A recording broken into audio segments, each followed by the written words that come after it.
कि आप मुसलमानों की भीड़ में शामिल हो या ना हो, लेकिन अगर आपका अकीदा यहाँ है तो जन्नत आपको भी मिलेगी। नहीं, वैसे तो कोई नहीं जानता है, मौलाना साहब भी नहीं बता सकते जन्नत किसे किसे मिलेगी, वो तय वही करेगा, वो जो रोजे महशर होगा।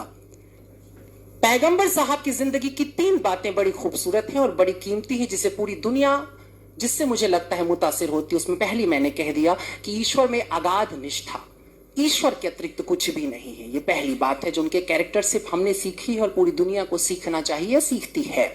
मैं कई बार कहता हूं कि भारत में जिस देवता की हम अब पूजा करते हैं, दरअसल वो इस्लामिक गॉड है। उस ईश्वर को भी कहीं ना कहीं से हमने इस्लाम से, वो गॉड वैदिक नहीं है, अभी कुछ अलग है। हम मूर्तियां बना के रखते हैं, बात अलग है, लेकिन वो मूर्तियां कुछ ऐसे से हजी कहता है, यहां तो हर घर में एक काबा होता है। हम उसी तरह से अब दुनिया को देख रहे हैं। हमारे पास एक ईश्वर है जो सजा भी देगा और हमें जजा भी देगा, हमको उससे फैज भी मिलना है, सब होना है। तो एक चीज है ईश्वर के प्रति 100% आस्था, और दूसरी बात जो उनसे सीखने जैसी है, मुझे लगता है कि अरब की उस जिस जगह की अभी आप चर्चा कर, बहुत अच्छी बात थी कि आपने सबसे पहले औरतों की दुर्दशा पे बात की थी। मैंने इस बात को कई बार कहा है कि यूं तो मेरा शादी ब्याह से सख्त विरोध है, मुझे लगता है ये दुनिया की सबसे ही बकवास परंपरा है, इसे खत्म हो जाना चाहिए।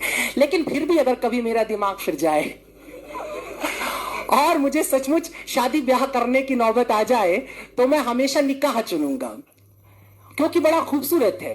हिंदू क्या बड़ा झमेला है, वो एक साथ घुमा देते हैं आंख के चारों तरफ, 7 जन्म के लिए एक आदमी के साथ आपको बांध देते हैं, बड़ी मुसीबत है, छूट नहीं सकते। जहन्नुम हो जाए जिंदगी, लेकिन रहना वही है तुमको। ईसाई लोग भी हाथ पकड़ कहते टिल डेथ, मरने तक हम साथ साथ रहेंगे। देखो, ये सुनने में बड़ा अच्छा लगता है, जीने में बड़ा मुश्किल है। कई बार एकदम से मन बदल जाता है।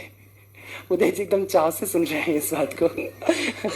लेकिन ऐसा है, पर इस्लाम बड़ा क्लियर है, और उसके क्लियर होने की वजह थी, बहुत जरूरी था, क्योंकि औरतों की स्थिति बहुत खराब थी। तो सबसे पहले औरतों के हक में जो बात होती है वो हमको 1450 साल की रवायत के, आज के समय से मत सोचो, उस जमाने के मॉडर्निज्म पे जाओ, उस जमाने के मॉडर्न थॉट के ऊपर जाओ कि किस तरीके से पैगंबर साहब ने औरतों को उनका हक दिया और कहा कि नहीं, शादी होगी तो औरत तय करेगी। तय करेगी माने वो कबूल है बोलेगी तो कबूल, नहीं बोलेगी तो नहीं। और अगर कबूल है, वो कहती है, तो ये भी वो तय करेगी कि ये कितनी इंश्योर्ड होने वाली है शादी। वो मेहर की जो रकम, अभी तो सुनते कई जगहों पे 750 रुपए में निपट जाता है, और वो भी पहले ही दिन माफ करा लिया जाता है।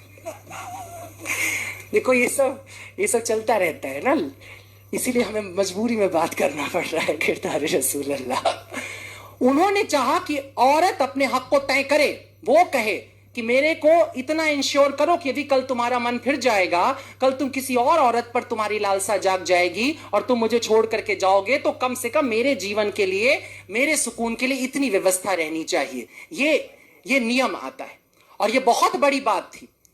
आज जिसकी हम बात करते हैं, शादी ब्याह में अब कोर्ट जैसे बातें करता है कि नहीं भाई, औरत को उसका हिस्सेदारी दे दो, ये कर दो, वो कर, ये 1450 साल पहले सोचा जा रहा है। उस जगह जहां पे बेटी को पैदा होते ही जमीन में दफन कर दिया जा रहा है, जहां दामाद बनाना वो एक तरह से गाली की तरह हो जाता था, ये हालत जहां पर थी, जहां तमाम खूबसूरत लड़कियां लौंडियों की तरह रख ली जाती थी, उठा ली जाती थी एक जगह, और वहां पर यह नियम आता है। बर्नार्ड शॉ की आपने बात की, बर्नार्ड शॉ ने 2 लाइनें कही थी, एक लाइन आपने कहा था, मैं दूसरी लाइन के साथ बोलूं। उन्होंने कहा था कि इस्लाम दुनिया का सबसे खूबसूरत मजहब है और मुसलमान बदतरीन, सबसे बुरे लोग हैं।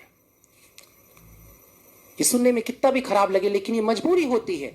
स्टेटस के साथ तुम्हें काउंट किया जाता है। तुम दावा करते हो कि तुम्हारे पास बेहतरीन सबसे बड़ा ज्ञान है, दुनिया का सबसे बड़ा ज्ञान तुम्हारे पास है, और अगर तुम उसके बाद जरा भी ओछी हरकत करते हो तो तुम सबसे पहले काउंट किए जाओगे, क्योंकि तुमने कलमा पढ़ा है, तुमने कहा है कि मैं नहीं मानूंगा किसी और को सिवाय अल्लाह के, मैं झुका रहूंगा उसकी बारगाह में, और जो झुका है अल्लाह की बारगाह में, उसके सामने जो सिजदे में पड़ा हुआ है, क्या तुम्हें लगता है कि वो इंसान कोई गुनाह करने निकलेगा, किसी का कत्ल करेगा, किसी को परेशान करेगा?